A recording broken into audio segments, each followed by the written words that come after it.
Hello students, आज की इस वीडियो में मैं आपको बताने जा रहा हूँ एनसीईआरटी क्लास 10th का जो एक्सरसाइज 1.2 है वो। हालांकि नई वाली किताब में ये चैप्टर जो है वो 1.1 में आपको देखने मिलेगा। ये मेरे पास ओल्ड बुक है जिसमें आपको ये 1.2 में देखने मिलता है, और 1.1 जो है इस बार के सिलेबस में डिलीटेड है, इसलिए मैं यहाँ से शुरू कर रहा हूँ। यहाँ पे आपको सबसे पहला क्वेश्चन दिया है कि निम्नलिखित संख्याओं को अभाज्य गुणनखंड के गुणनफल के रूप में व्यक्त करिए। अब इसको करने के क्या तरीके हैं उसको आइए देखते हैं। तो सबसे पहले एक का हमारा पहला क्वेश्चन होगा, और ये पहला क्वेश्चन जो है वो है 140। आपको इसे क्या करना है, अभाज्य संख्या के रूप में लिखना है। अभाज्य संख्या के रूप में लिखने के लिए सबसे पहले आप क्या करो, आपके पास दो तरीके हैं। पहला तरीका मैं आपको बताने जा रहा हूँ। यहाँ पे इक्वल का साइन डाल देना, और कहीं रफ पेज पर आप इसे कर सकते हो। तो पहला तरीका ये है कि 140 को आप ऐसे एलसीएम वाले मेथड से निकालेंगे। तो इसमें क्या होगा कि जब आप 2 से इसको डिवाइड करेंगे, और यहाँ ध्यान रखना अभाज्य नंबर ही लेना है, मतलब कि आपको प्राइम नंबर ही यहाँ पे यूज़ करना है जो भी यहाँ पर लगाएंगे। तो ये आ जाएगा 70। फिर आपको 2 से लेना है, 2 क्योंकि सबसे स्मॉलेस्ट प्राइम नंबर होता है, तो फिर यहाँ 35 आ जाएगा। अब 3 नहीं आएगा, 4 से नहीं, 4 से तो लेना ही नहीं है क्योंकि 4 एक प्राइम नंबर नहीं है। 5 पे आते हैं तो 5 से चला जाएगा, ये 5 7 ज़र। ठीक है, तो इसका जो फैक्टर होगा वो होगा 2 इंटू 2 इंटू 5 इंटू 7।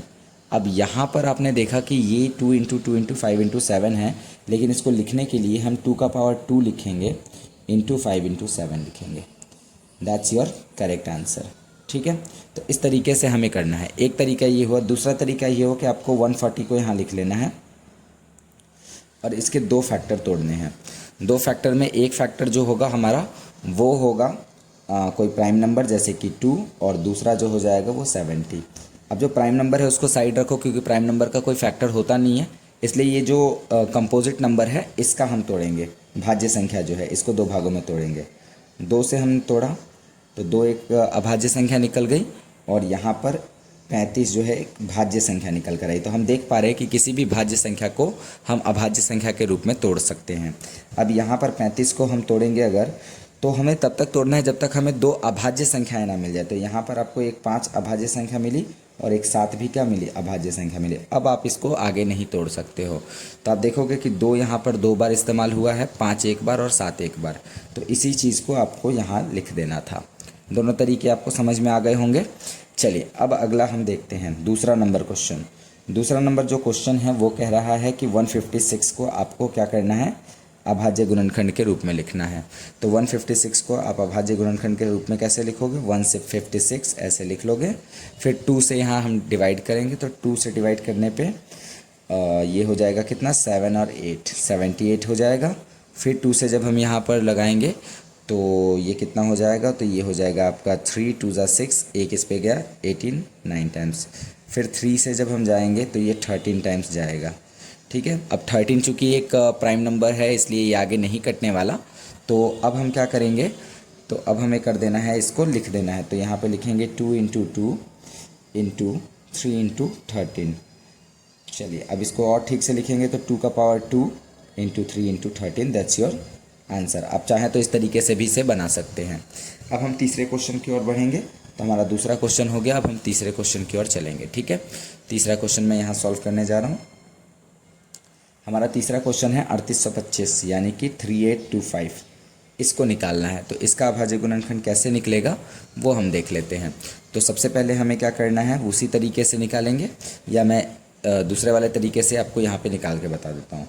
तो दूसरे वाले तरीके से कैसे निकालेंगे, हम 3825 यहाँ पे लिख देंगे, इसको 2 भागों में तोड़ेंगे। अब देखो 2 से तो ये कटेगा नहीं, क्योंकि लास्ट में इसके 5 है।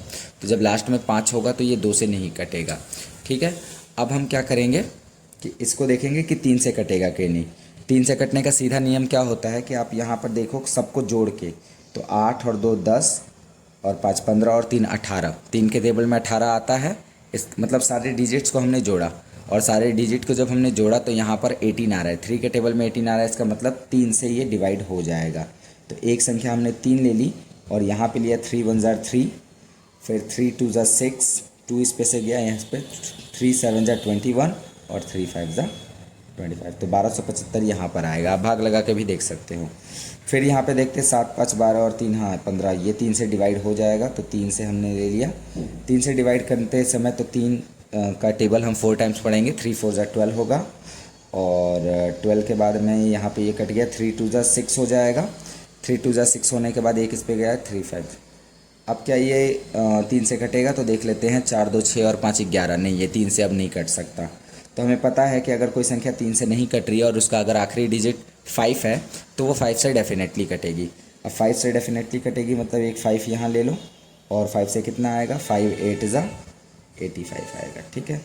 फिर 5 से ले लेते हैं, तो 5 से जब इसको लेंगे तो फिर कितना आएगा, 17 आएगा। अब ये आगे नहीं कटने वाला।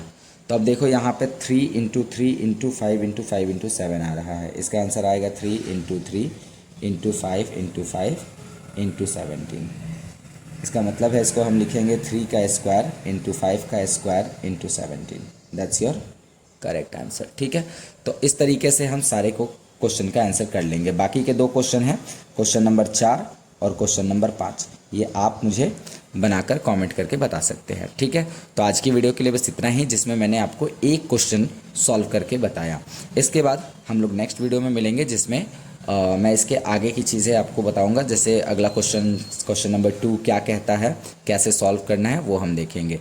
तो अगर वीडियो पसंद आई हो तो वीडियो को लाइक ज़रूर करिएगा। मिलता हूँ आपसे अगले वीडियो में। Okay, bye.